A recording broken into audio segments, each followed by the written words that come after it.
प्राप्त कीर्तनासाठी निवडलेला अभंग हा देहू निवासी वैराग्याचे मूर्तिमंत पुतळे असणारे जगदवन्य जगद्गुरु श्री तुकोबाराय यांच्या गाथेतील 4 चरणाचा आपल्याला कर्माबद्दल माहिती सांगण्याचा अभंग आजच्या सेवेकरता निवडलेला आहे.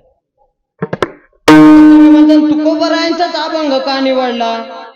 दुसऱ्या कोणत्या संतांचा तुम्हाला अभंग नव्हता? दुसऱ्या कोणत्या नाटाचा अभंग नव्हता का? एक तर पहिली गोष्ट, अभंग निवडताना संतांचेच अभंग आपण घ्यायला. का तुम्ही घेता कुठं सलमान खानचा अभंग, शाहरुख खानचा अभंग? नाही, संतांचेच अभंग आपण आजच्या सेवेसाठी. मग या संतांमध्ये तुकोबारायांचा अभंग निवडला म्हणजे तुकोबारायांना कोणती पदवी लागलेली? जगद्गुरु पदवी लागलेली. जगद्गुरु श्री तुकोबाराय. आता जगद्गुरु ही पदवी कुणाला आहे? फक्त या देहामध्ये, या संसारामध्ये फक्त 3 जणांना जगद्गुरु पदवी. त्यामध्ये सुद्धा भगवान आदिगुरु शंकराचार्य, भगवान श्रीकृष्ण आणि जगद्गुरु श्री तुकोबाराय, या 3घांना जगद्गुरु पदवी. आणि जगद्गुरु ही पदवी का लागती? त्याच्या मागचं कारण आहे, कारण त्यांनी काहीतरी विशेष केलेलं असतं.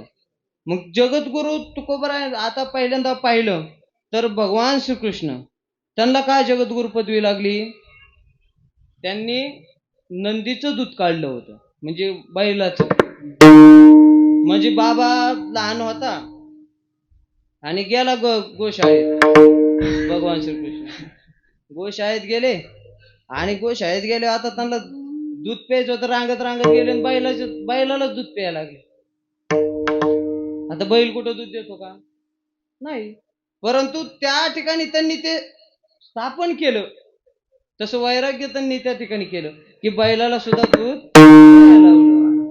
मग त्यानंतर जगद्गुरु श्री तुकोबारायांना, जगद्गुरु श्री तुकोबारायांना का पदवी भेटली? त्यांनी दूध काढलं नंदीचं.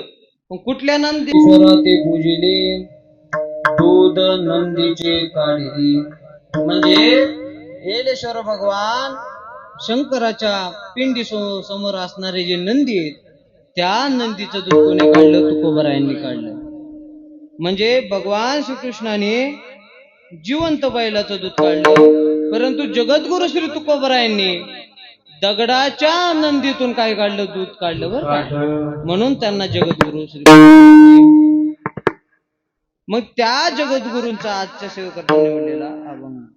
जगद्गुरु कुणाला म्हणायचं आणि हा अधिकार कुणी दिला?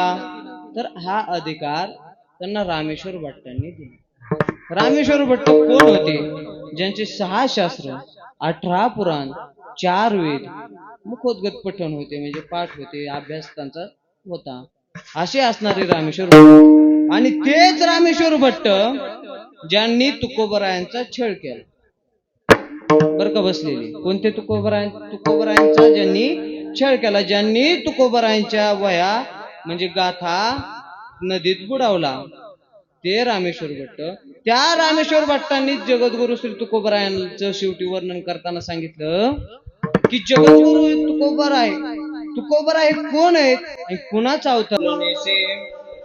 ब्रह्म तुकाशी आले म्हणून रामेश्वरी चरणी मस्तक ठेविले. म्हणजे जे रामेश्वर भट्ट तुकोबारायांचा छळ करत होते, ते शेवटी काय म्हणतात? चुकीता तुलनेशी ब्रह्म तुकाशी आले आणि म्हणून रामेश्वरी चरणी मस्तक ठेविले. म्हणजे त्या ठिकाणी तेच रामेश्वर भट्ट तुकोबारायांचं वर्णन करताना म्हणतात की तुकोबाराय हे साधे मनुष्य नसून ते भगवंताचे अवतार आहेत, म्हणजे ब्रह्मदेवाचेच अवतार आहेत. आणि तुम्हाला सांगतो, अवतार घेणं आणि जन्म घेणं यामध्ये सुद्धा फरक असतो बरं का. अशा अभंगामध्ये आज तुकोबारायांचा अभंग आपण निवडला. अहो कोण तुकोबाराय? ज्यांच्या नावाने सुद्धा यम थरथर तुकाराम नाम घेता कापे यम. म्हणजे ज्यांच्या नावाने सुद्धा यम थरथर कापत असतो, अशा तुकोबारायांचा अभंगाच्या सेवेकरता निवडलेला आहे. तुकोबारायांचा अभंग निवडताना पण अभंग सुद्धा त्या माणसाला निवडावा ज्याची त्या अभंगाची पात्रता असते. म्हणजे अधिकाऱ्या माणसाने अधिकाऱ्याचं वर्णन करावं केलं पाहिजे. म्हणजे जर एखादा अष्टपैलू पैलवान आहे त्याचं वर्णन जर एखाद्या पेताड्याने केलं तर ते योग्य आहे का? नाही ना. मग त्याचं वर्णन कुणी केलं पाहिजे? हिंद केसरी पैलवानांनी त्याचं वर्णन केलं पाहिजे, त्यावेळेस ते योग्य. तशा प्रकारे तुकोबरायांचं वर्णन करणारे सुद्धा कोण होते? रामेश्वर भट्ट होते. मग त्यांनी तुकोबरायांचं वर्णन केलं. अशा तुकोबरायांचा अभंग आजच्या सेवेकरता निवडलेला.